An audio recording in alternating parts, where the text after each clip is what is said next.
You'll notice no one was hurt during the singing of this. I don't know about the ears. It's great. No one was excluded in that lyric. And that's peace. Where no one is excluded, where no one is left out, no one is omitted, just because I don't like them.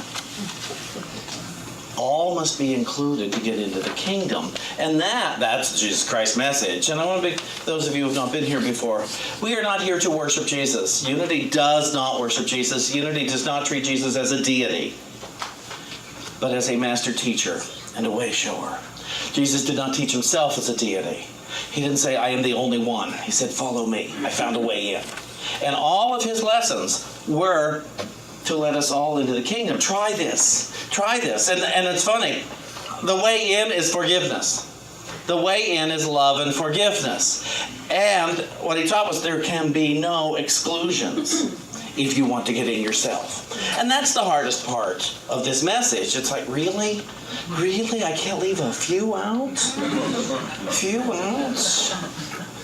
God, somebody said once, I don't want to get into heaven because you're going to be there. And that's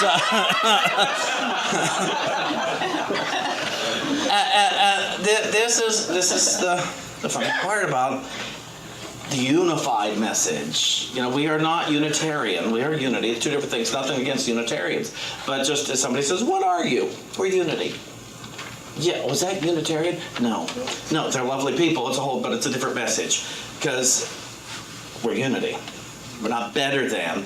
This is just the message that we respond to so that we can find a path of willingness for the experience of total forgiveness, total love. And it starts with self, of course. And it's got to start with self, because what I don't like is an aspect of what I have been behaving as or thinking as, and that's why we get mad at a lot of people, because I just don't like to see that in the mirror. Who wants to see that in their mirror, whatever that may be? And I'm going to read a little bit here from Unity's foundation book, Lessons in Truth, by Emily Cady, and funny part is, Emily Cady never went to Unity Village. She was, I believe, the first female homeopathic doctor in New York, back late 1800s and early 1900s. And Charles Fillmore had seen an article. Charles Fillmore is Unity's co-founder. He and Myrtle Fillmore were co-founders of the Unity movement in Kansas City. But Charles had seen an article, so he commissioned her to write a series of 12 articles, which became our foundation lesson book in Unity, and it's called Lessons in Truth. And the first chapter, which was the 12th article written, interestingly enough, and they put it in the book in the first chapter, and she called it Bondage or Liberty, which? Bondage or Liberty, which? You know, which are we going to choose? Bondage, bondage to flesh, bondage to our thoughts, or liberty, the freedom to be. The freedom to be I am. I'm going to read a little bit. It's only a little portion from the first chapter. And it says, in entering upon this course of instruction, each of you should, so far as possible, lay aside for the time being all previous theories and beliefs. By so doing, you will be saved the trouble of trying all the way through the course to put new wine into old wineskins. If there is anything as we proceed which you do not understand or agree with, just let it lie passively in your mind until you have read the entire book, for many statements that would at first arouse antagonism and discussion will be clear and easily accepted a little further on. After the course is completed, if you wish to return to your old beliefs and ways of living, you're at perfect liberty to do so. But for the time being, become willing to become as a little child, for, said the Master in spiritual teachings, except ye become as little children, ye shall in no wise enter into the kingdom of heaven. If at times there seems to be repetition, please remember that these are lessons, not lectures. Please note this sheet is in your bulletin. And she quotes Ephesians, finally be strong in the Lord and in the strength of his might. And Philippines. Philippians. It's not Philippians. Philippians. It's a whole different part of the world. A whole different part of the world. Philippians. Finally, brethren, whatsoever things are true, whatsoever things are honorable, whatsoever things are just, whatsoever things are pure, whatsoever things are lovely, whatsoever things are of good report. If there be any virtue, and if there be any praise, think on these things. Every man, woman, child, believes himself, herself, to be in bondage to the flesh, and to the things of the flesh. All suffering is the result of this belief. The history of the coming of the children of Israel out of their long bondage in Egypt is descriptive of the human mind or consciousness, growing up out of the animal or sense part of man and into the spiritual part. She quotes here, and Jehovah said, speaking to Moses, I have surely seen the affliction of my people that are in Egypt, and have heard their cry by reason of their taskmasters, for I know their sorrows. And I am come down to deliver them out of the hand of the Egyptians, and to bring them up out of that land unto a good land, and unto a land flowing with milk and honey. These words express exactly the attitude of the Creator towards his highest creation, man. So, we look at this. We do have a few copies of the book over there, and you can get it on Amazon. Lessons in Truth, Emily Cady. I suggest you read the entire book. She offers concepts that are very foreign to many of us, but they really do offer us an opportunity to experience total health, total well-being, total harmony, and wealth. I can't promise you'll win the lottery. What I can offer is that you will have all that you need with the practice of this. And she proved it for herself. That's what I like about a lot of these antecedents of New Thought. They proved the principles for themselves. They were not movie stars. They were not people who had more time and money on their hands and just wanted to do some service. They were people who had been in dire straits in one form or another, be it health, be it poverty, be it most of them were all of the above. And then they had an epiphany, and they changed everything through a new form of prayer, a new form of well-being. And they healed. They healed in many ways, and they passed along the information. But that in bondage to the flesh, I have issues. And I cannot do without those M&Ms. I cannot do it. And so I was at a wedding last night. I had to have a second piece of cake because it was there. And I knew I didn't. I didn't want the second piece, even though it was delicious. And that it thinks that my body is in charge, that my body's demands are the boss. When that happens, what it is I'm out of sync in my prayer life. That's really what it comes down to. I'm out of sync with my willingness to know that I am connected to the source and the supply. I'm not bad because of that. I mean, there are so many harmful things I don't do anymore. Quite frankly, but nevertheless, I didn't stop doing those other things and develop a prayer life just to abuse other stuff, new stuff. It's just that this stuff is legal. Nobody's ever been arrested for eating a piece of cake that I know of. Nobody's found themselves in another city over M&Ms. And so to look at this bondage or liberty, but see, some of us are so in bondage to what we think we should think. Well, I should be mad at this person. Well, why? Because they did this. And what did they do? Well, they did this, this, and this. Okay, and who says you're supposed to think this about it? Where are the rules that said you're supposed to be mad at somebody, that you're supposed to hate somebody, that you're supposed to go public and denounce them as human beings? Where does it say that? Where was that taught in your prayer life, in your meditation today? Who taught you this? And how do we love somebody we hate? How do we bring in the force of love into the beings that scare us with their behaviors? How do we bring how do we let love rule? Well, we'd have to get an understanding of love. Because love isn't about being nice. Love is so not about being nice. Love is about being love. And so what if right now we all admitted we are connected spiritually to all beings? To all beings. I am connected spiritually. The ones I like, the ones that are fun, and the ones I'm terrified of. When I hear in the news something, or I read on Facebook something, or I look somewhere in the newspaper somewhere, and I experience great fear. And one of the reasons I experience such fear is I'm afraid this body, this flesh, is going to be annihilated. So clearly I'm rather attached to it.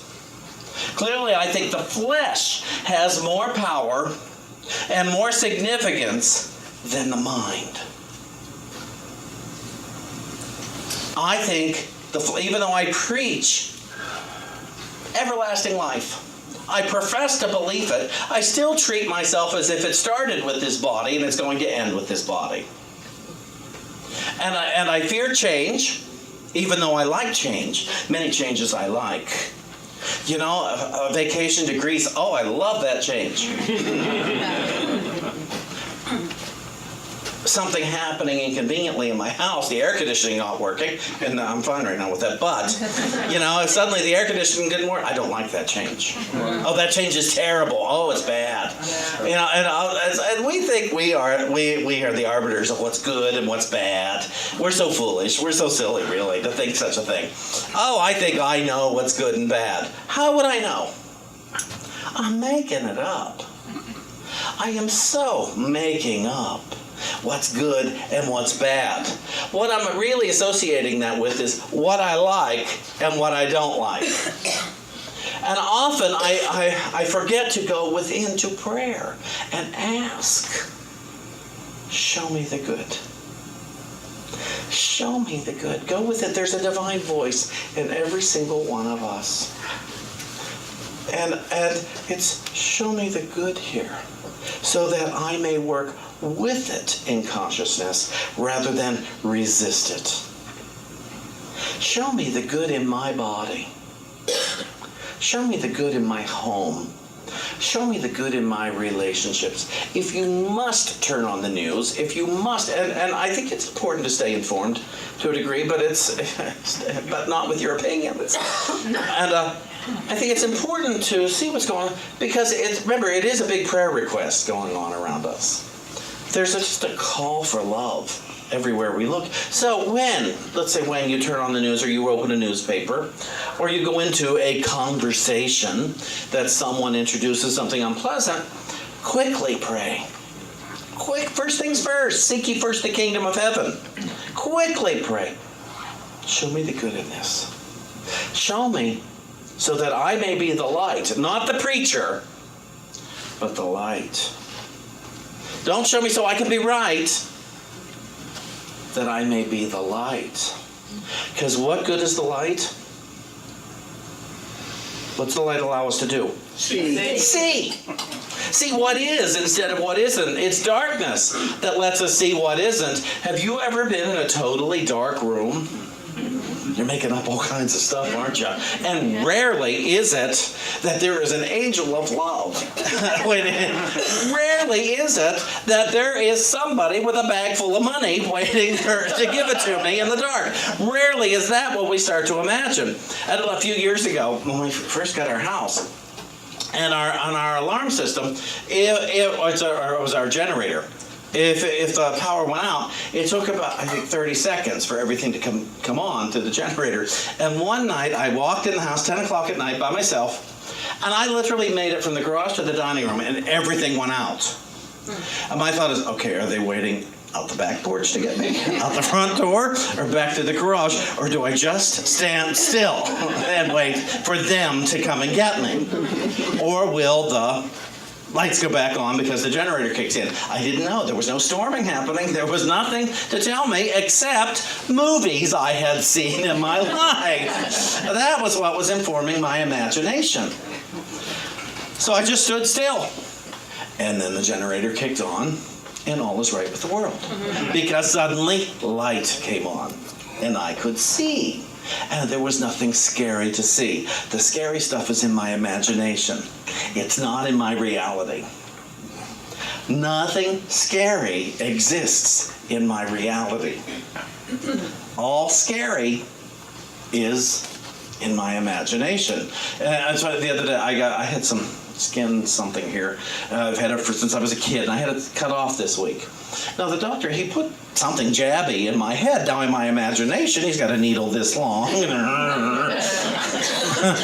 and because I can't see it. But I knew I had to live through that enormous pain 3 or 4 seconds before it was over. And then he took the blade. He took a little something, and it was off before I knew it. I literally 3 or 4 seconds, both were gone, and I'm healing nicely. When I had a tooth extracted recently, now he did put needles in that were very long into my mouth. I close my eyes for those because they're upsetting. If I see it, my imagination will go worse as soon as it's out of my. But it hurt. But I had to laugh because the tooth came out and I didn't even know it was out. He said, "Oh, you want to see?" I said, "How did you get that out of there without me knowing?" I never felt a sensation. Could be because 5 shots of Novocaine went in my mouth before that. But and so my imagination is making up all sorts of things. How many people here go about their business telling yourselves what other people think about you? Yeah, don't you do that? I think the people with your arms down are lying. I think many of you who don't. Yeah, thank you. Yeah, of course. Somebody looks at us a certain way. Oh, they hate me. Oh, I thought you were mad at me. And it's like, why? Because you didn't talk to me. Well, I didn't notice you. I didn't see you. Whatever. I was thinking about something else. All of us have lives anymore, and we're trying to remember everybody's phone number, which we don't have to anymore because it's all programmed. But we're trying to remember where we put the phone, where we put the keys, and where we put our mind. And so we make up the stuff. Oh, they didn't call me back. They didn't call me back. It's like, well, then call again. Well, how come you didn't call me back? I was busy. I'm not talking professionally, I'm talking personally. I have one really good friend. I had to learn if I want to love her, I have to accept she probably will not return my first 3 calls. She just doesn't. She's not bad because of it. And a lot of us used to get mad at her for this, and I realized, wait a minute, I want to love her. It's not personal. It's not because she doesn't care. She just has issues at returning phone calls. And so to start to learn, oh, this one has this one has this. Do I want to love them? Do I want to keep them as an active presence in my mind and in my life? If it is, I have to start accepting their idiosyncrasies so that I can accept my own. So that I go, oh, I got my own stuff, don't I? And the older I get, the more I'm aware of it. The less denial I'm in about it. Last night I was at a wedding, and there was one upset at one side of the table, and somebody fell over backwards in their chair. They were not drunk. They were not at all drunk. It was just a political discussion landed, and somebody ready to storm out and knocked her husband over. And it was magic.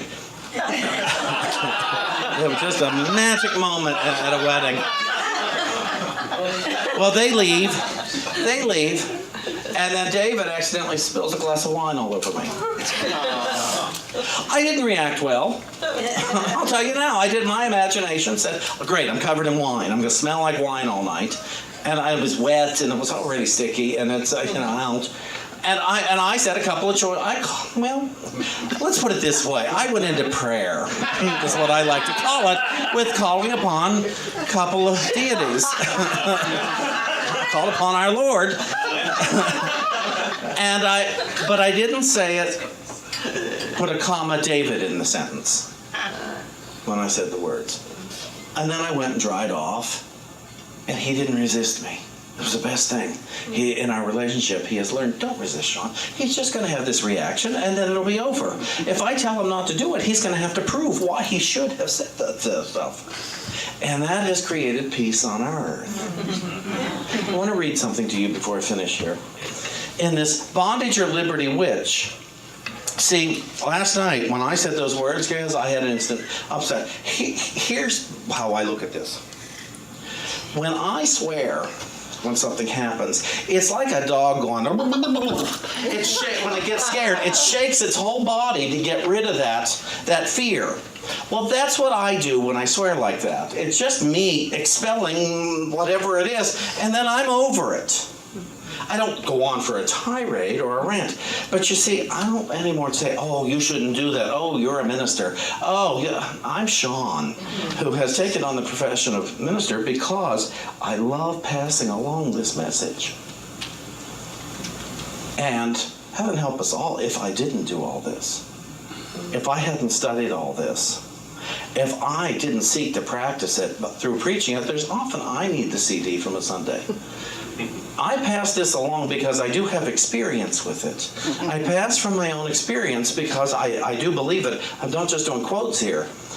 But if I didn't do all that I do, ooh.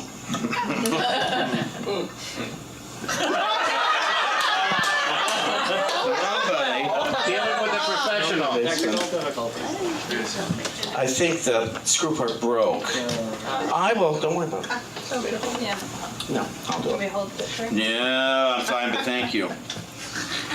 This comes from the lovely book of Ephesians. Yeah. It comes from the Holy Spirit's interpretation of the New Testament, which is a wonderful book. We have a couple copies over there. It goes Matthew through Revelation, and it's kind of like being in the mind of Spirit when you read this book.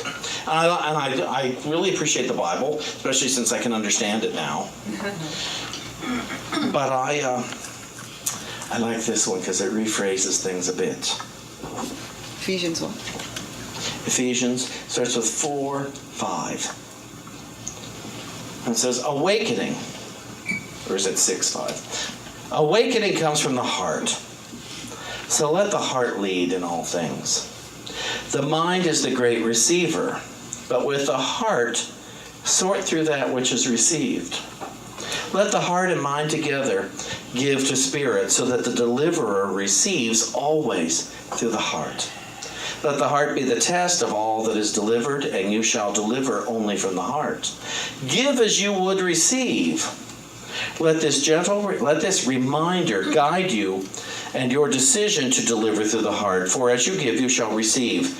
In the process of God, there is no favoritism. The process is always the same. It is the process of freedom. Through freedom, receiving is requested by that which you give. Spirit is the great deliverer.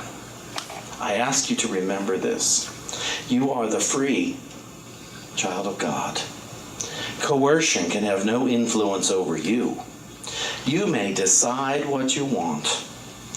Ask for what you want, and you will receive in kind. Look, therefore, within your heart. Know what you truly want before you ask. In this way, you only receive blessings upon your true desire, which is of God. Every thought taken up as desire is prayer. All prayer is answered through God, just as you have asked. Be mindful, therefore, of that which you ask. Watch yourself and know yourself as you watch. Take a breath, everybody. Let's give thanks now. Let's call ourselves blessed now. And let us be aware now that what we want, what we truly want in our heart, is to know that we are connected to our source. That there is no separation, that there has never been a separation, and that there never will be a separation. We don't have to worry for our body. We don't have to worry for our home. We don't have to worry for our meal. We don't have to worry for our money. For we are, in reality, connected to our source. We are, in reality, connected to our source. Therefore, we already have what we truly want in our heart. So let us become willing now that all beings know this. Let us no longer say words to pretend that any being is actually separate from their source. And let us become willing that all beings become aware of their divine connection to the source, to each other. Let us walk forward in peace and with a mind for heaven. So it is. Amen.